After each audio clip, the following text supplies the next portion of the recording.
She urged the pupils to be creative in devising experiments to answer them. She gave some hints through showing the apparatus. She focused their attention to solve the problem, not just to do the experiment. She encouraged them to search for more evidence from which to form a sound generalization, and finally to discover for themselves what effect cooling, the opposite of heating, has on materials. Another technique, the sixth, which the good teacher uses, is to exploit opportunities for informal learning which may arise in or out of the classroom. In this case, the teacher notices that some pupils are casually watching the turtle and fish in the classroom aquarium. Can you tell me how he moves? So he uses forward to get someplace. Does he push through the water? Yes. Do you think he moves any differently than the other animals in that tank? Yes. How? How differently? Well, fish have fins to move themselves. And turtles don't. They have 2 legs. That's a good answer.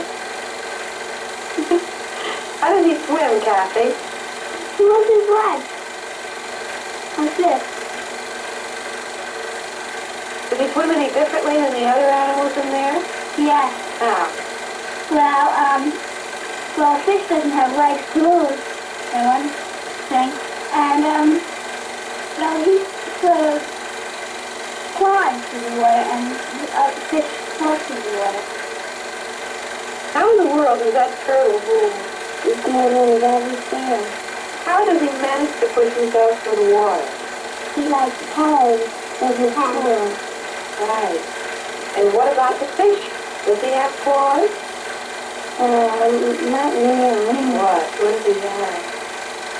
Fins. You see any other animals in there? A snail. How do they move, do you know? No. Oh, we'll have to remember to watch. And maybe someday we'll see our snail move. Notice how skillfully she guided their thinking from vague curiosity into a more productive channel. How she suggested they compare and contrast ways of locomotion.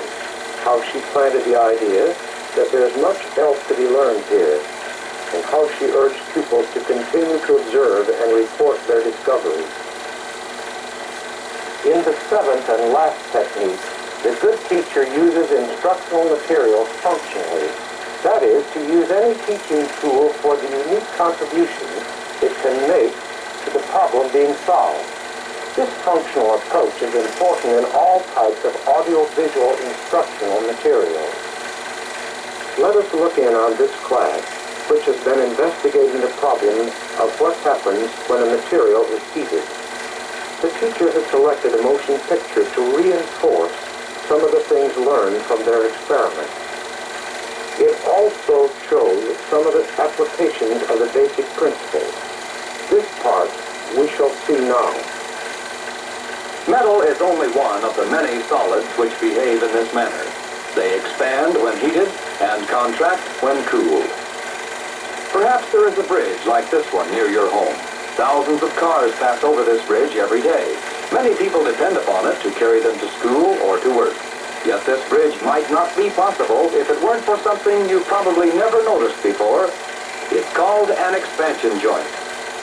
This joint is necessary because the bridge itself actually expands when the weather is warm and contracts when it is cool. This is how it works. The bridge is fastened securely at both ends, but the middle is arranged so that it can move a few inches. The weather is cool now, and the joint is pulled apart. As summer comes, the bridge expands, squeezing the joint together. When cold weather comes again, the bridge actually contracts or gets shorter, and the joint is pulled apart. You can see that if the joint weren't there, the bridge could pull itself in two. After the film has been shown, a post-film discussion is necessary to relate the previously known information to the new information learned from the film. She discusses with the pupils the main points outlined before the showing. She carefully checks for misconceptions that may arise from the film. She makes sure that the pupils understand the major generalizations. She has the pupils evaluate the film in terms of its value to them. She follows up the film showing with further learning activities, such as more experiments, reading, or looking for everyday applications. We have now seen examples of some of the important techniques used by the good teacher for teaching science. We saw how she involves students in determining the method of inquiry in solving a problem about the heating of materials. Provides equipment for pupils to use in testing their ideas, which they suggest for the solution of a problem.